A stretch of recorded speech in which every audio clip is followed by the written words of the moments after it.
I'm Doug Fern, and this is my take on music recording. Jason Miles is a keyboard player, synthesist, and producer who has worked with artists such as Miles Davis, Luther Vandross, David Sanborn, Whitney Houston, Michael Jackson, Sting, Chaka Chan, and many others. He has performed in places like Carnegie Hall and the Hollywood Bowl.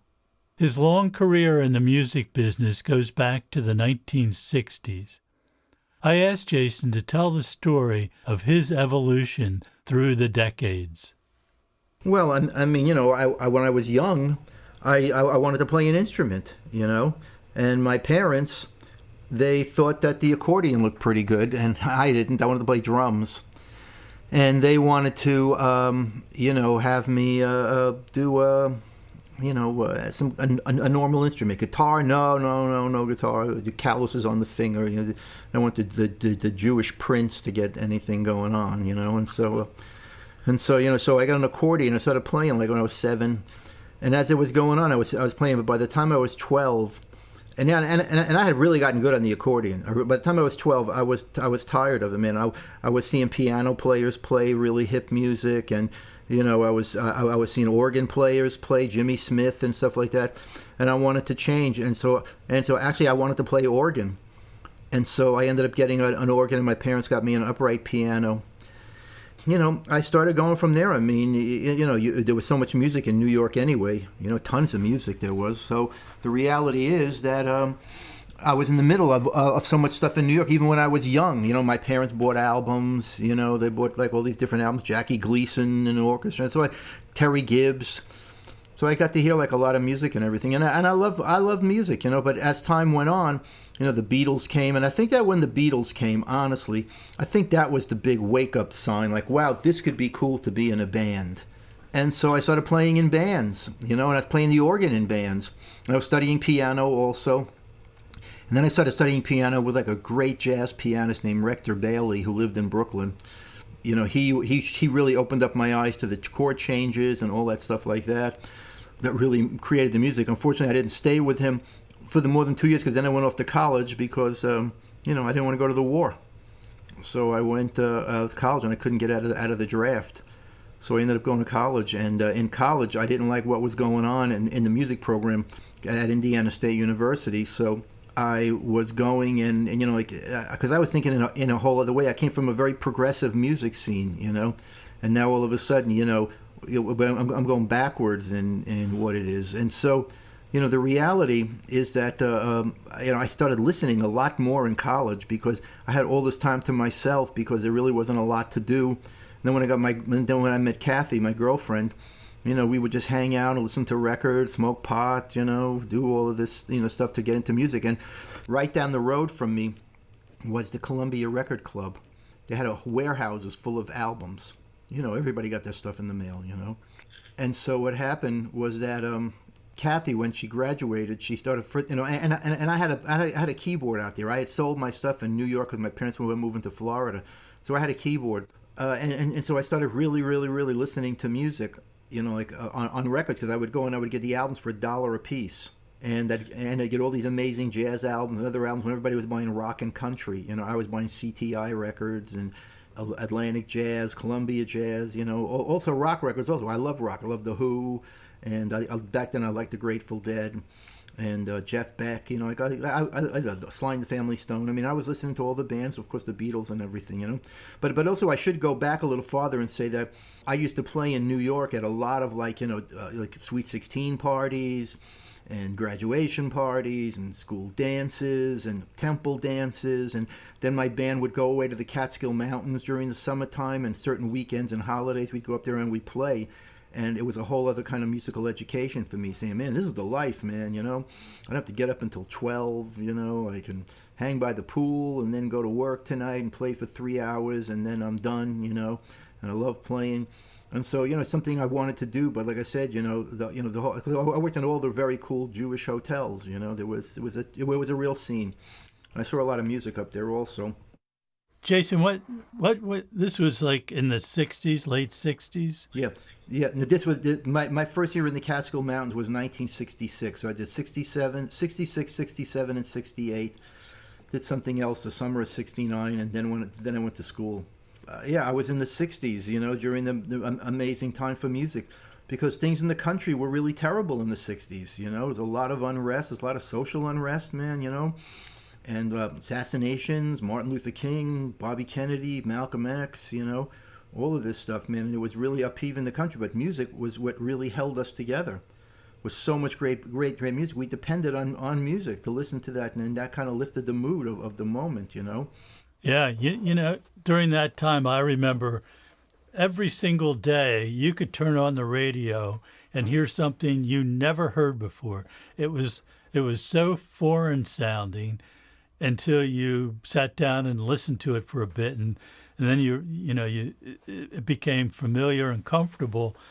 But there was so much new stuff every day. Well, FM radio really changed the scope of rock music and everything. That's for sure. And other kinds of music as well. But just remember, the AM radio used to be able to have you used to listen to the Beatles, and right after that was Dean Martin. Everybody's got to love somebody sometime, or Barbra Streisand singing People, and then the Rolling Stones was singing Satisfaction after that. So the AM stations really there was no kind of rule as to what they played. There were singles that they played, but they played the music of the day, Yep. From all different kinds of things, and that way it was so diversified. So when I went to college, I started seeing some more live bands playing, because I used to go to the Fillmore East all the time, man, all the time. Fillmore East, Cafe A Go-Go, some of the jazz clubs that were happening. There was a jazz club down the block from me in Brooklyn, the Bamboo Lounge, which was made famous in Goodfellas. And so, when I went to college, what really changed around for me, two things changed around. I started really getting into the sound of the Fender Rhodes. And that was really having a big influence on me. I had a Wurlitzer electric piano in college, and I was playing that, but it wasn't that Fender Rhodes, And then, I started hearing, more Bitches Brew, of course, totally flipped me out when I heard Chick Corea on it, who I never heard of before, and Joe Zawinul, who I knew who he was because of Mercy, Mercy, Mercy, and I would buy Downbeat magazine, and Joe would be in there, and I saw all of these, different kinds of vibes happening, everything around these electric instruments, and that had a huge influence on me. And so one day I was walking by the music hall at my school, and I heard this big sound, and I walked in there, and there was this guy on stage with this instrument, and I walked up and I said, "Hi," and he goes, "Hi, who are you? My name is Jay. Who are you? I'm Bob." "Oh yeah, what's that?" That's what I invented. That's the Moog synthesizer. No kidding. And I said, "Wow, really?" He goes, "Yeah, go ahead, try." And I heard this thing, man. It was like, whoa, I didn't know what I was doing with it or anything, But it was like, wow, man, this is unbelievable. Then I started hearing bands using it, and I just said, this is where I want to be. This is what I really want to do. And then all of a sudden, these albums came out, like Herbie Hancock, Headhunters, Light as a Feather by Chick Corea, Weather Report, like I said, Miles and Bitches Brew. And, these were projects that had like a big effect on me and my way of hearing music. Then all of a sudden I started hearing synthesizers, which were, ancient at that point, the first ones. And I just decided, I got to do this. And, Kathy, we were just together for a couple of years. And I said, I'm not going to tell you have to do this with me, because I only want, to be happy and everything. But I want to go back to New York, and I want to try to make it in the music scene there, And I came back to New York after college with nothing, absolutely nothing. Books, a little furniture, and the dog and the trailer on the station wagon. And, started like going around. I knew some people on the inside that kind of, I would go see them play, but nobody was giving me any breaks and everything, And people giving me advice like Don Grohl, like be prepared to go for long periods of time without making money. And, as it was going on, though, I really realized this, man, I don't know how this is going to work, man, but some of these guys that are playing are like unbelievable. I'd go to McKell's and I'd hear like Don Grolnick and Richard T. and just say, oh my God, man, how, there's so much competition in New York. But I always had that sound in my head that I wanted to hear. So where other people were like hustling and everything like that, do gigs here, gigs there, I was trying to really work on myself. And I started studying bebop piano with this great piano player in Pennsylvania, in Delaware Water Gap, Mike Malillo, who was playing with Phil Woods at the time, so I got to meet them. Then I met Joe Zawinul on a crazy night in New Jersey in February 1974. It was a crazy night, and I met him at this club, and started talking to him, and we became friends. I became friends with Cats and Weather Report, and but still, nobody was like saying, "Oh, hey man, come on and do this, come and do that." But so another thing that I did was I started restudying classical piano and classical music and everything. And so I didn't know really what to go, but this guy that was helping me with electronic music, who was playing with Larry Coryell and Mike Mandel, turned me on to this woman named Lucy Green, who ended up being like one of the most important people in my whole life. I studied with her for like 20 years, and she was unbelievable, and she brought my head to a whole other place as a musician. Mike always told me, you're going to be okay on piano, you'll play piano and everything, but what you got to learn, man, is how to be a musician. And I never quite knew that, man, until it started really unfolding in front of me. So here I was in New York, trying to, still not a lot of stuff was happening. I was getting little things here and there. Kathy was working. We were living outside the city because I didn't want to live in town. And it was just like, even though I was from Brooklyn and everything like that, it was, I was used to living in the country in Indiana and didn't know whether I wanted to live next to neighbors and everything, And so what happens was that, I started, doing something, and I got my first ARP Odyssey. I saved enough money to get a Fender Rhodes suitcase, and the guy that was my next door neighbor made this box called the Mutron, which was getting very, very famous. And he made this Mutron phaser, which Joe Zawinul was using and everything. But this guy was my neighbor, and so I started using his stuff on my keyboards, and then I got other stuff, got a wah-wah pedal and ring modulator and Echoplex and all of this stuff to really give me that sound, And so what happened was that I just kept on working and working. I started getting some gigs here and there. I really did. And because I was really progressing, especially on the electronic music thing, I was getting good on the synthesizers because you had to know about synthesis.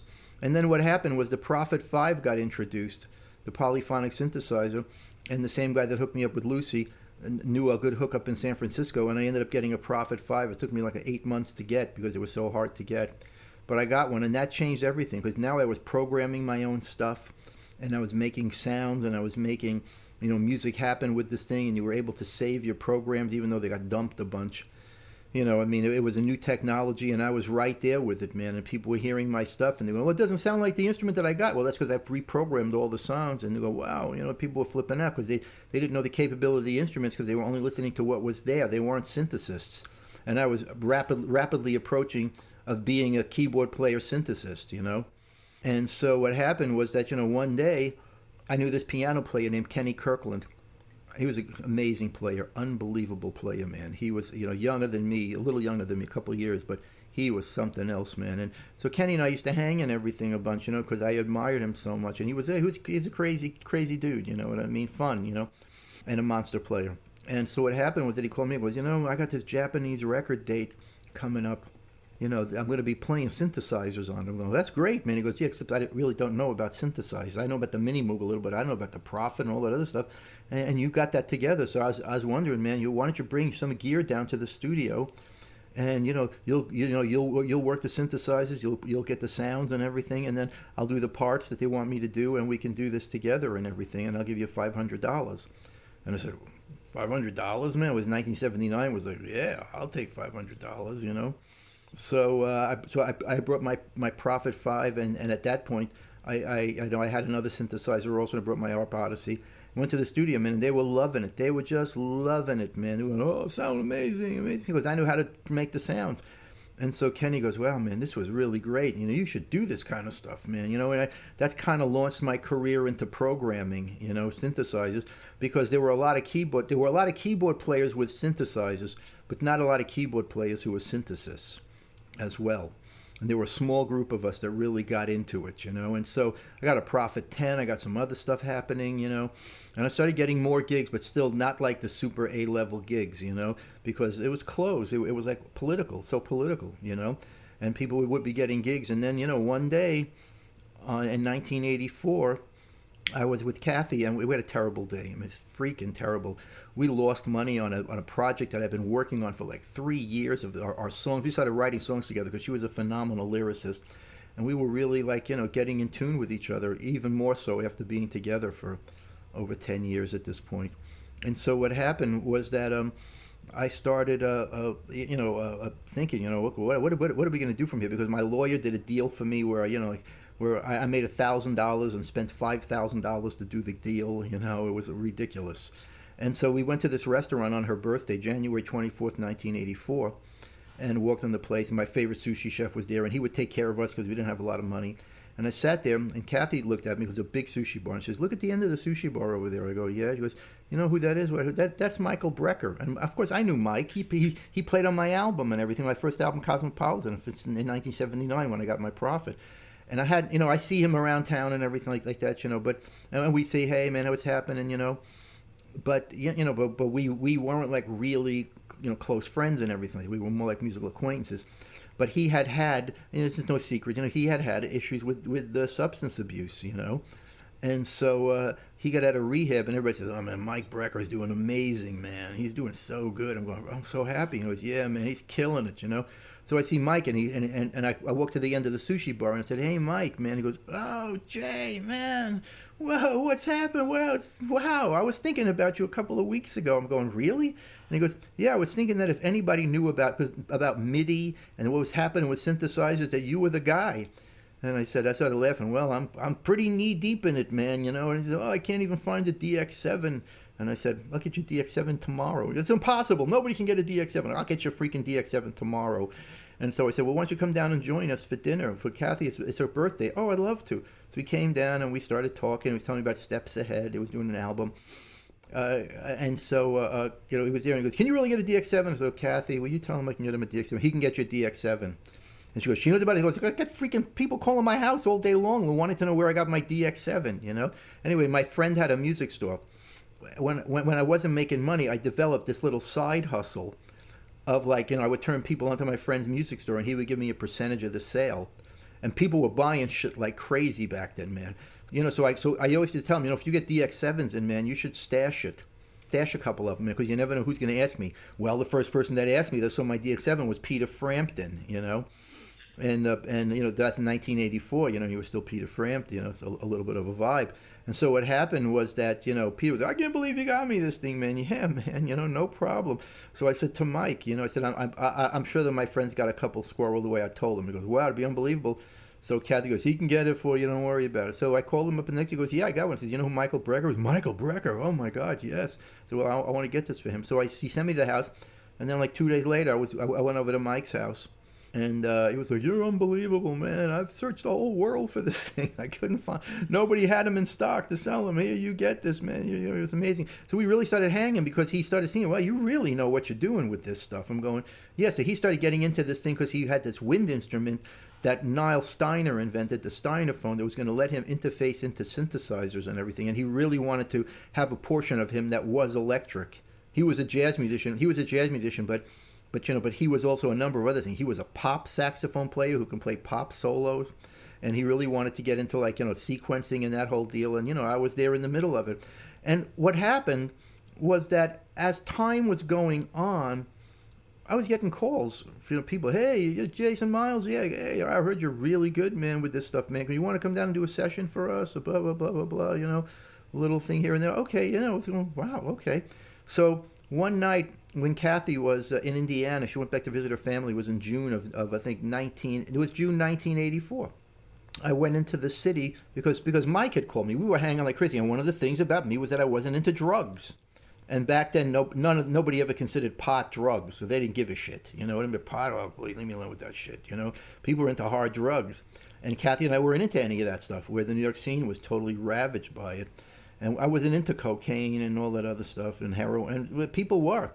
And so Mike felt like, well, these are Jason and Kathy, man. They're great people, and they're the kind of people I need to hang out with. So he was changing. He met his wife and everything. So anyway, what happened though was that I looked at the bar, because he said to me, he called me, he goes, "Man, you should come down to Visioni's tonight, man, because Bob Mintzer's playing, and what happens is that you should go and come in, man, because all the cats are going to be there." And I'm going, "Oh, that would be great. Thanks for telling me, man." So I go down to the city. I walk in, and I see Mike at the bar, which he was totally great, controlling himself and everything. He had been 3 years sober at this point. And so what happened was that he said, hey, what's going on, man? So I also realized this, man. You go and you have your interaction, man, and then so many people want a piece of these people. Just let it go. Let it flow, man. You don't have to be you're with these people all the time for them to appreciate what you are. And so the next thing you know, I see him talking to this drummer, this famous drummer, Lenny White. And he's like looking over towards me and everything. And he's like pointing to the other side of the room. And I'm going, it's Lenny talking to Michael, man. It's deep, Next thing you know, man, somebody taps me on the shoulder. I look up and I go, whoa, Lenny White. Well, man. And he goes to me, man, who is like some of your favorite producers, man? And I said, me? He goes, yeah, man. Who's like favorite? I said, oh, that's easy, man. Trevor Horn with Art of Noise and stuff like that. He goes, what? Oh, we are definitely going to be working together, he said to me, He said, you like Trevor? I said, oh, my God, Trevor Horn, man. Come on, man. ABC and Art of Noise and, I forgot what else. Grace Jones. He hadn't done Grace Jones yet, But it was like, man, So anyway, Lenny didn't call me for a while. And nothing was really up. But then January in 1985, and we bumped into each other. He goes, we're going to do something. January 1985, he calls me up one cold night and says to me, hey, man, have you heard from Marcus Miller? And I said, no, I haven't. Because I knew Marcus also. He played on my first album, I said, no, I haven't. Well, he's going to call you, man, because we're starting a new project tomorrow. And I told him that he should definitely use you. And I'm going, wow, that's cool. Thank you. And he goes, yeah, I'll see you at the studio. Yeah, but I haven't heard from him. You'll hear from him. So I say, here's his number. So I called his number. He was busy for like 4 hours, Sunday night, no call waiting, you know what I mean? And I'm calling him, because who even knew what call waiting was, So anyway, I'm calling Figgy's on the phone with his girlfriends or something, So the next morning, like 8 a.m., he calls me and he asked me if I'm going to be available that day. Can I come to the studio and bring some keyboards? And I said, yeah. And you know what, man? We started this album called Jamaica Boys. And from that day, I worked with Marcus for a solid, 9 years. We were a team for 9 years. He brought me in on David Sanborn and some other stuff. And he was elevating himself as a producer. And back then, the synthesizer vibe was the shit. That was the deal. And he had seen me play live with the Rising Sun Band in New York, where I brought up my Prophet 10, and we would get crazy sounds happening in the middle of the music, and played all the clubs and everything. So people saw me, do this certain thing. But in the studio, I knew how to put it all together because, number one, in 1980, I bought my own studio. This Japanese guy offered me a Tascam 80-8 with DBX and a board for like $3,000, and I said, whoa. And what happened was that my father had passed away, and my mother wanted to give me some money from that to do what I wanted to do, and I ended up buying the studio. And so all of a sudden I had my own 8-track studio in the house, after having a 4-track studio. And so, all of a sudden, Marcus, I started working with him. I'm doing David Sanborn, I'm doing some other people, man, a couple of remixes here. We're building up, because his production chops stuff is building up, into like real, for serious shit. Next thing you know, I'm at home in January late January of '86, and I get a call from him telling me, hey, man, what are you doing tomorrow? I'm going, no, nothing much, man. I'm around. He goes, well, you want to come in and do some demos for Miles Davis? And I went, Miles, man, really? Well, Miles was my dream. That was my dream. That's why I came back to New York. I wanted to work with Miles. I wanted to play that shit with Miles. And when I saw him play, I realized there's going to be no chance that I ever get to work with Miles, ever. Until I really realized what the whole scenario was that Miles always had his ear to the ground, was always listening for who's happening and who's what. So he found Marcus through somebody. And then Marcus, we did these demos, and the next thing you know, man, Marcus gets the gig. And we're in there making this album with Miles at Clinton after they did some LA sessions. And the next thing you know, we're in there, man. I'm meeting Miles, and it's deep, very deep, man. I'm walking on eggshells, but he turned out, to be just not what everybody thought he was, or at least what I thought the myth was about him, And because he was a great guy, he was really nice to me. I mean, he, in the beginning, it was kind of like, okay, I get it, because Miles' racial divide is very deep, man, of all the observations that he saw.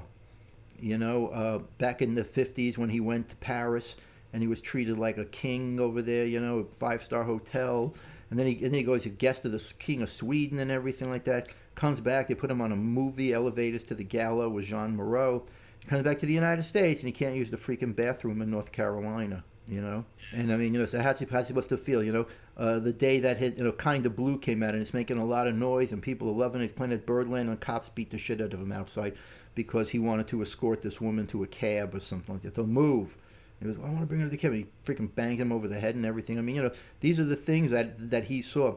So, immediately he had like a little vibe towards you until he figured out, because I always say this in my one-man show, because I do a one-man show. I tell all these stories in my one-man show, then I mix with music. It's called musical biography.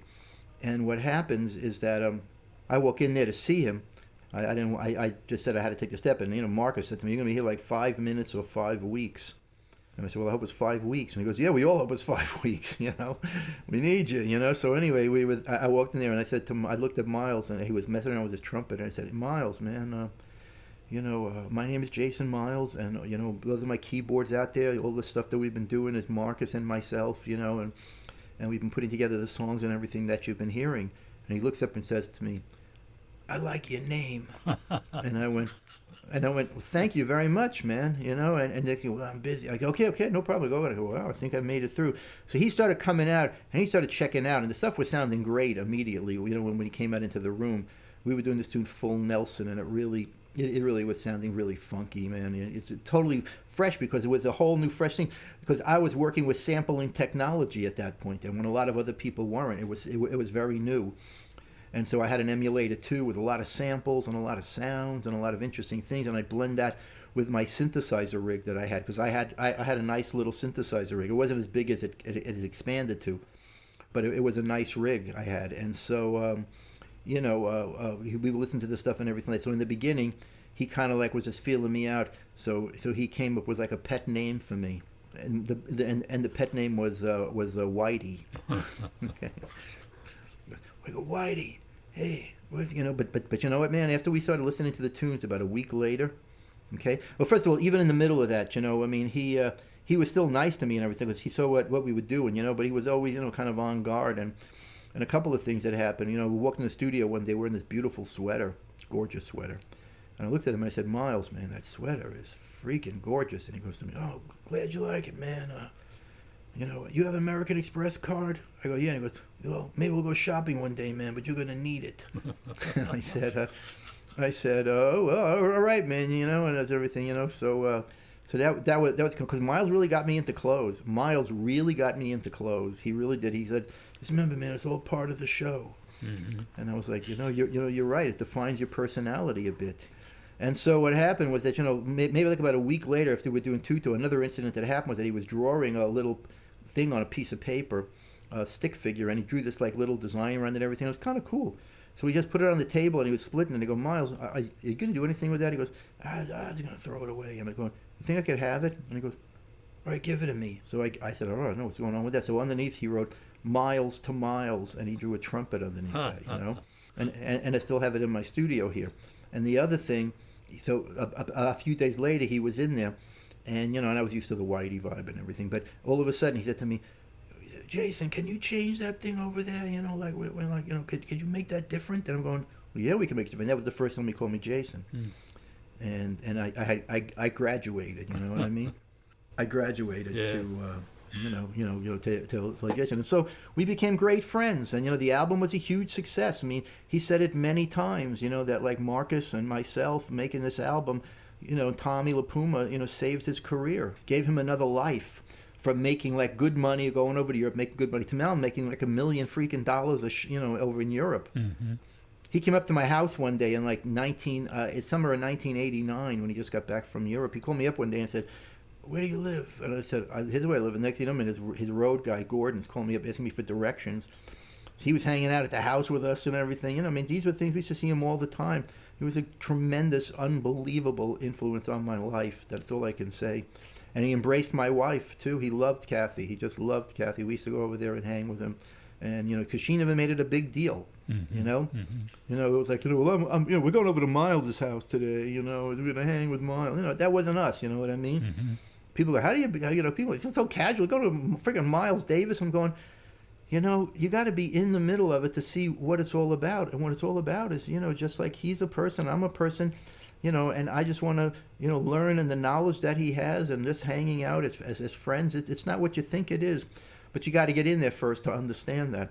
And around the same time, also, that we finished that, Marcus turned me on to Roberta Flack. We did a Roberta Flack record, mm-hmm. Oasis. And then one night I was sitting in the car, and said to Kathy, you know, I'm going to make a new album with Luther Vandross, and I really want to get Jason on it because Luther wants to go to pop, and I think we can do this, man, with the synthesizers and everything. And the next thing you know, I'm in Montserrat, the Air Studios in Montserrat with Luther, which was like, wow. I mean, you know, if you want to think about the big time, that's freaking big time. Sure. You know? Sure. I mean, you know, in that room, Police, Duran Duran, Eric Clapton, Booker T and the MGs. I mean, forget it, man. We're on this island, Montserrat, brought our wives. You know, Luther was great. And that was a 10-year run I had with Luther. Everything that came about, through everything I'm telling you, man, was long and hard and not easy. Mm-hmm. Okay? Because I was under the gun every day. I was doing a new technology. I was bringing my stuff to the studio that was basically voodoo witch doctor shit. Mm-hmm. You know? Mm-hmm. Back then we had to sync stuff to SMPTE, sync stuff to click tracks, sync sequences to this, everybody lined up right, you know? Half the time the shit, some of it didn't work, some of it did. We're always doing workarounds and everything. When I would get a call, you know, it'd be, are you available for a jingle? Are you available Wednesday? Yeah. What time of session? 10 a.m. So I used to go and I used to stay at this hotel in New York called the Excelsior, and it was on the Upper West Side. It was really like inexpensive. It was like $55 a night back then, you know, and it was like kind of like a lot of Europeans stayed there, you know. It wasn't like a real fancy hotel, but it did the job, you know. So I'd be there. She'd be packing clothes for me for an overnight bag because she told me, go in, man, and stay, because I made like so much freaking money doing this stuff. I mean, the money was amazing back then. It really was.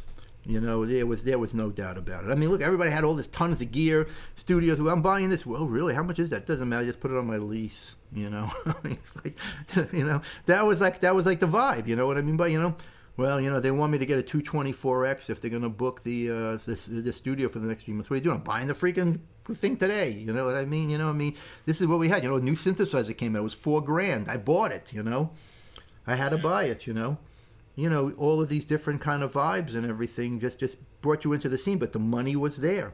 You know, whether you were playing in a band or whether you were playing, you know, if I was in the studio, I was doing what everybody wanted to do back then, make records, you know, make records. That's what, but nobody wanted to go out and say, well, I'm in so-and-so's band and now we're on the road for the next 3 months playing the same thing every night on the tour and everything, you know. I was making the records. We were the ones creating the sound that the artists were going out with and everything. And that was a big deal. You know, to be in there and to be at that level of a level is like was, but I worked for it, man. You know, I mean, I really, really, really worked for it. That's all I could say. You started out, you know, as a keyboard player and a programmer for synthesizers, but then you gradually moved into your own production.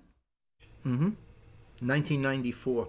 Well, actually earlier than that. You see, I wanted to be a producer. I was producing those years from like, say, 1980 to 1985. I'd be working with different artists. Like I had a couple of jingle singers that were doing amazing, and they hired me to produce some tunes for them, you know, even though they were totally full of shit, because they never wanted to leave the jingle business for the record business. They never wanted to do that because they were making too much money on jingles. But they still wanted to make music and everything. So I'd be producing different people. And then when the opportunity happened with Marcus and that whole thing, I just said, you know, I can produce, but I'm taking this road. I'm taking this road right now, man, and taking the journey and seeing how far it can take me. And it took me to a place, I mean, of like very high level shit. And in the middle of that, I was producing, and different friends had heard this. And a friend of mine who had a company called Lightyear Entertainment, Arnie Holland, they were with RCA, and he broke off from RCA. And he was doing children's music and everything and stuff. But then he wanted to know if I wanted to do an album of nursery rhymes with Felicia Rashad. And I was like, wow, that'd be great. And I made this album called Baby's Nursery Rhymes. It's called Rhyme Time, actually. And it came out great. And I got awards for it and everything like that. So he gave me another project to produce, this thing called The Snow Queen, which I did the score for with Sigourney Weaver and everything. And that got great accolades. I won the Cine Golden Eagle Award for that, which is non-theatrical release. And what happened also was that, you know, he also was distributing the Jane Fonda stuff. And Jane Fonda wanted to do like a really hip, modern workout thing, you know, that was happening now. And Arnie said, I got the guy. And so the next thing you know, I'm doing this Jane Fonda workout. You know, it came out great. It's called Lean Routine. Still one of their best ones, still one of the best sellers. And so, you know, I started getting these little things until he came up to me and said to me that I've got a project that is going to be a major piece of work. And let's talk about it. It was an album called People, off of a famous book by this guy Peter Spear about people. We need it right now. Trust me, we need this project right now about people and togetherness and loving each other and working. Blah blah blah. Together, and why are we fighting when we all want the same thing? And it was going to be animated in Moscow. He'd been working with the Russians on the Snow Queen, and which they did a great job on. And so he wanted them to do People. And so I was going to go, and what they were going to do with People is they were going to go and have songs associated with different things, like songs about faith, songs about food, songs about sports, songs about like lullaby and kids, and so we'd have to look for all new material, and we'd have to find artists and all this stuff. And he wanted to know if I was interested in doing it. And I said, absolutely. And that was like a 2.5-year journey for me. We traveled so many different places to record People, because I got all these great artists. I got Al Jarreau and Heavy D and Chaka Khan and Yvonne Lins and Brenda Russell, Vanessa Williams, Dave Koz, trying to think of Peebo Bryson. Really, it was a big job. And you know what? I got an Emmy nomination for that. It was 2.5 years later, and was at the UN for the 50th anniversary. So yeah, I was on my own, but still, just remember when I went on my own, I was a keyboardist synthesizer programmer. I was not known as a producer. And so what makes you think somebody wants to give me a production job? I had to start from scratch. Again, just like I did in 1976. I had to start from scratch and prove to people that I was a producer and everything. And that People album really started proving to some people. The Jane Fonda Workout album really did, because people go, that's freaking Jane Fonda, man. Whoa. Because on the Jane Fonda album, I said, they gave me the money, and I said, well, watch this. And so I caught calling up all my heavyweight friends, and I said to, like my friend Bob Berg and Jimmy Braylauer, I said, so man, you want to come up, you want to make like $1,500? Yeah, what are you going to do? Come up and play some solos on this Jane Fonda Workout thing for me.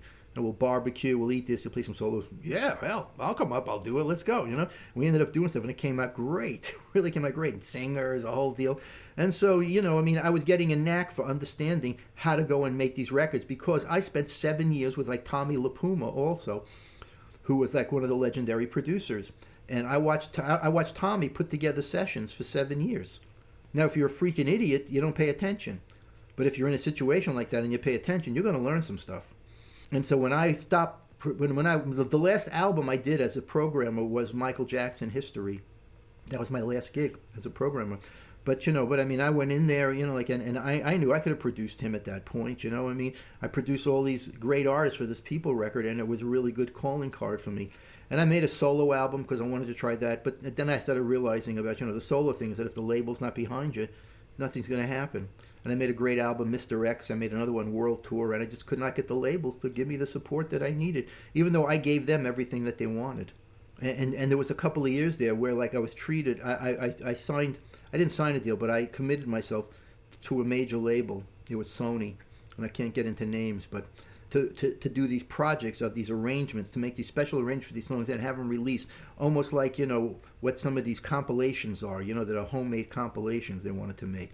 And the whole thing was, I got treated so terrible, man. The guy who I thought was my friend who treated me so terrible that I was actually really thinking about quitting the business. Kathy was depressed, and I wasn't doing well and everything. And I had just gotten out of a scene also. And I tell people this all the time, that 15 years in the studio, 14-hour days, 12-hour days, 6 days a week, albums that went on for months, Yeah, there was like time off, of course there was, but the pressure was so great all the time, and I had a meltdown. I had an anxiety meltdown. I had to go to a psychiatric hospital for 2.5 weeks.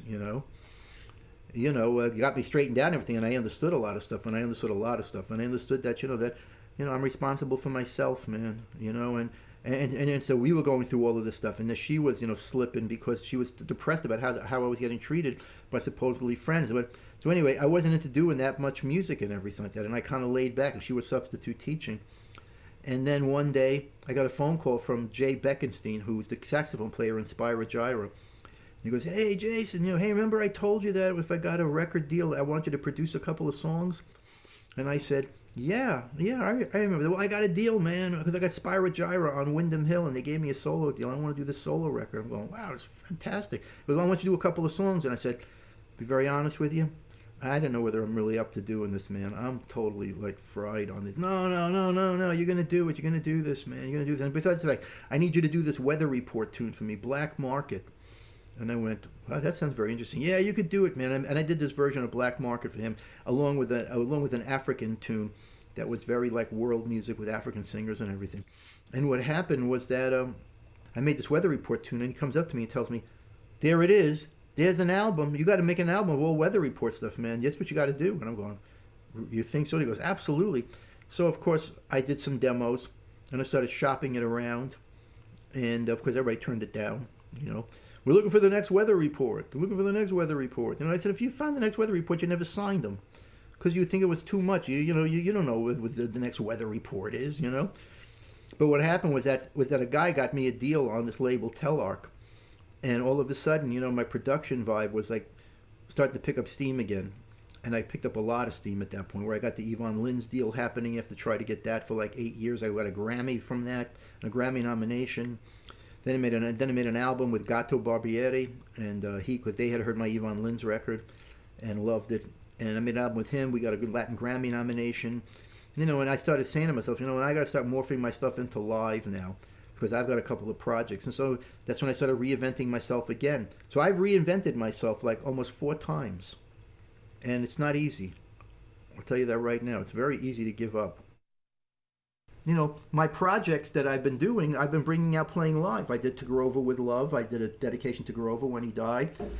And, you know, so I bring that out. I've been playing that. I played that at the Hollywood Bowl a few years ago, man. I opened up for George Benson. I brought that to Capetown, South Africa also, and brought it to the Blue Note in Tokyo and the Berks Jazz Festival. So I've done that show a bunch of times. People love that.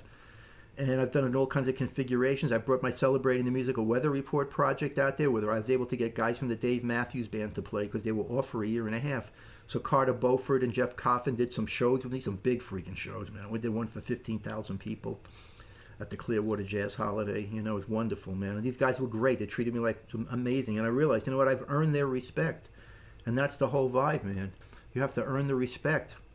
You have to earn the respect. It's really hard, but that's what makes you friends in this business with people. You become good friends with musicians and everything because of their respect they have for you and you have for them. And, you know, and otherwise you can be friends. We don't have to work together, but, you know, that's it. But a lot of the work comes through going and, you know, having these relationships. And all the years that I was working in the studio, I was collecting on my Rolodex. You know, I mean, I was putting names on my Rolodex, man, you know, from everywhere. And so, you know, it's helped. Look, you need some smarts, man. The only way you get the smarts is by learning it from other people. You can't learn it from yourself. You know, I mean, you can't. It's impossible to know. When I went in there and I saw like Tommy work and how he did certain things, and, you know, even to the amount of ordering food. Okay, I had that down to a science. You know, musicians always want to eat. You know what I mean? And it's like, and it's like if I had guys in the studio playing, you know, and we do a song, I say, okay, check this out and everything. So look, man, I got the menu here, a menu book here. I thought we'd maybe order some dinner, and then when we order dinner, when they make it, we'll cut another track. I was like, yep, that sounds great. You know what I mean? You know, instead of like, let's cut the track and then order dinner. You know what I mean? Let's order dinner. They'll make it, and by the time we're done cutting this track, you know what I mean, we'll go and we'll be ready to do this. And everybody's like jacked up now, you know. So the energy is like really good at that point, also. Not that it's not good all day, but there's extra little vibe happening, you know. And then after dinner, you give everybody like a half an hour to chill and, you know, take care of their business of the day. And you come back in, man, the freaking takes and the sessions go amazing because the energy level is really good. And these are things you learn along the way. You just can't learn this, you know. You know, I was doing this thing at Berklee College of Music, where I'd like to go back up to again, because they're just learning notes and stuff. They're not learning about being musicians and what it really takes. And so, you know, so I was up there and everything. I said, you know, I want to work in a recording studio. Blah, you know what I would do? I said, well, I have advice for people that want to work at a studio, young people. Yeah. Go, my first piece of advice, go up there, learn the menu book. Because if you're going to be an assistant engineer or something like that, and a band's going to want something, you got to know what restaurant to go them to, man. That's going to get you work. These people start laughing. Come on, stop it. I'm going, okay, don't listen to me, you know. And then the other piece of advice I have to you should be the #1 best coffee maker in the world. Because if you make great coffee, producers are going to want to work with you. people started laughing and cracking up, going, "Oh yeah, you think that's so funny, man?" You know. I said I was doing a session in L.A. just a few weeks ago, and I was telling him, this story, and the guy goes, "He's crazy. This producer's crazy, man." He comes into the studio with a paint chip, and he goes, "You see this paint chip? Yeah, this is the color I like my coffee." And so I got to see it over the years because like Ray Bardaney, who I worked with a bunch, and he was like, "I want Tony to be my engineer." Why? "Oh, he makes great coffee and he knows how to open up the tape room so I can smoke cigarettes." I mean, there's all these little nuances that people don't realize. You know what I mean? Well, I think you have to be sensitive to the people around you. This doesn't just apply to sessions, but it really is important that you can relate to the people you're working with. And please. And critically important. Critically important. Remember, you're sitting in a room with people for months at a time. 4 people in a room. It could be like me, Marcus Miller, Ray, and Luther Vandross. And then add Nat Adderley Jr. sometimes. But there's 4 of us in the same room together for 12, 14 hours a day, freaking for 3 months. Man, come on, man. These are complex individuals also. Right. Right. I have to tell you something also, man. That a lot of stuff in my production things started really coming together when I started using your mic pre. Really? I started bringing that mic pre, man. People going, "What's this thing?" I'm going, "It's DW Furnace, man." They're going to be, "Wow, this thing sounds fantastic." And I'm going, "Yeah, hello," So I really started using that stuff. People were really getting into it. And the compressor also. The compressor was freaking off the hook, man. I mean, everybody making EDM music should be using your compressor. Yeah. Well, thanks. And I mean, you go back to, I guess, where did we meet? I guess it was in an AES show. No, it was through Gerson Rosenblum. That's right. I guess the story that Gerson's dad, who owned Medley Music. Harry, of course. Harry was a great guy. Yeah. My second studio, was in the building that used to be their warehouse for the music store. And when they moved a few blocks down the road to Bryn Mawr, and they had this building. They had another building for their warehouse, and this one was not used much. And they offered it to me, and I think Gerson was in high school at the time. He was a really young guy. But he could have been. Yeah. Both of them were so good to me, so helpful to me. And again, it illustrates your point. It's the personal relationships that make these things work. You kidding me, man? I learned that, and it's just so much from Tommy also, because Tommy had friends like Al Schmidt, everything. Man, Tommy, he would do stuff for Al that was crazy. I mean, if Al's fee was like $2,000 a day, he got him $5,000. You know what I mean? He was getting Al I think when they were doing Diana Krall, he was getting like $5,000 a mix or something like that. You know what I mean? You take care of your people, man, because that's what creates loyalty. It's like, look, one of my longest friends that I have is Will Lee. My God, you know how many tracks Will has played on for me over the years? Crazy amount of tracks. Crazy. You look at that, man, and I just said to myself, look at how lucky I am. And I had access to Will and all these amazing Steve Gadd and Buddy Williams and Gene Lake and all these amazing musicians that I could call and use because we all had a symbiotic relationship doing this thing, Yeah, it is. It's all about the relationships you can create. And let me tell you something, man. You don't realize when you're in the middle of the relationship, when you're like 22 years old, that you still might know the guy when you're going to be 50.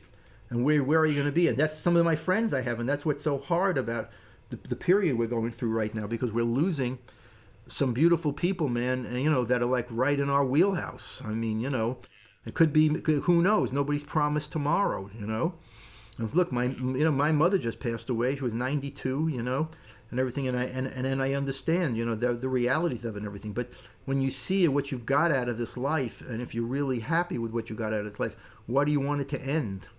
Why? It's not just a regular humdrum world, A few years ago, and don't get me wrong, man, there's people out there, because I saw this, I was watching this show, man, by accident. It was late at night, and sometimes I'll just channel surf and everything when I'm done. And I don't play music every night, especially now when I'm just working on a few things and there's no gigs and there's no anything, I'm just kind of kicking back at some points, and just saying, well, I'll watch a movie, I'll do this. You could just realize, okay, man, how much time, you're putting into it from now till then. And just the whole paradigm that kind of follows you through as to where you're at when you reach the place that we're at, because of, look at all the people that we're losing. I mean, I've lost some such dear friends, man, that really helped me so much. I had this band called Soul Summit with Reggie Young and Bob Babbitt and Steve Ferroni, and we did a few concerts together, and we recorded one live, which was really great. And the bottom line was that, man, Reggie and Bob are living legends, man. I mean, they were telling me stories about doing Elvis and Gladys Knight and Motown, and Reggie telling me about, Memphis and everything. These are things, man, that are the building blocks of what your career is. And the whole thing is, there is nothing, man. Young musicians should get along with older musicians with no problem. That's how it was when I was coming up in the scene, I showed them respect, and I showed them the vibe that they deserved, and that's why they appreciated me. Because I showed them the respect that they had earned all those years and didn't put myself on the same level as them, because I wasn't. But now you see what's happening, and these kids, they just think that they're way beyond you, and they can play 4 million notes, but they can't play like the feeling that Bill Evans can play, or Wes Montgomery, or Jimi Hendrix, or people that really had the instrument as part of them. You got to be willing to go out there and eat shit for a long time, no matter, even though you don't think you deserve to. I've played in front of 5 people, and I've played in front of, the most I ever played in front of was 18,000 people I played in front of. At the Hollywood Bowl, and it was awesome, man. It was like, but you had to be ready for that. You had to be ready to understand how to play in front of 18,000 people. And you have to learn how to play at a club, and everything requires a certain amount of experience. And I just don't think that people out there these days value the experience the same way. Yeah, I think that's true. I mean, I've always said that there's a lot of talented people out there, but the one thing that separates the successful people from the others is the talent to make things happen. Oh yeah. You've got to make it so people will end up trusting you, especially as a producer. They have to put their hands in your thing. Suzy Boggess was the same thing. I mean, I saw her play one night. I saw her play for 5,000 people at a fairgrounds. Man, she killed it. The next thing a few years later, she's at B.B. King's. It's like a half a house. And I'm like, what's going on? Well, she had a baby. She had this. The radio didn't play her anymore. She wasn't like the young, vibrant. She was young and vibrant. Don't get me wrong, but she was in her 40s. You know what I mean? But young, vibrant, new in town, so fresh faced. Another radio wasn't playing that much anymore. When I went to go see her play, I sat there, and she said to me, "What am I going to do, Jason?" And I go, "I know what you're going to do. I got it." And we ended up making this album called Sweet Danger, Suzy Boggess, and it was her comeback album that got incredible reviews, because I knew that sometimes you take a break from where it is, man, and you go and you keep your roots, but you also take it to a little different place, man, so you can go back and try to find yourself again. So we made this album, Sweet Danger, where we mixed Nashville musicians and New York musicians, and with the New York serious cats with the Nashville serious cats, and it came out just freaking great. And all of a sudden, she's back out there again, man, playing, and she's touring, and she's in a different space of it and everything, but she definitely regained a career. And that's what you have to learn about, who are you going to trust with this whole thing. I've trusted people. What a mistake I made. Everybody's made mistakes, and the whole thing is you can't get better if you don't make mistakes. And I always said this about myself. I said, I've had a good career, and I've had a career where at some points I made a lot of money, other points I didn't. But there were unbelievable moments that kept my life moving to I couldn't do it, which is why I'm writing a book right now and doing this one-man show.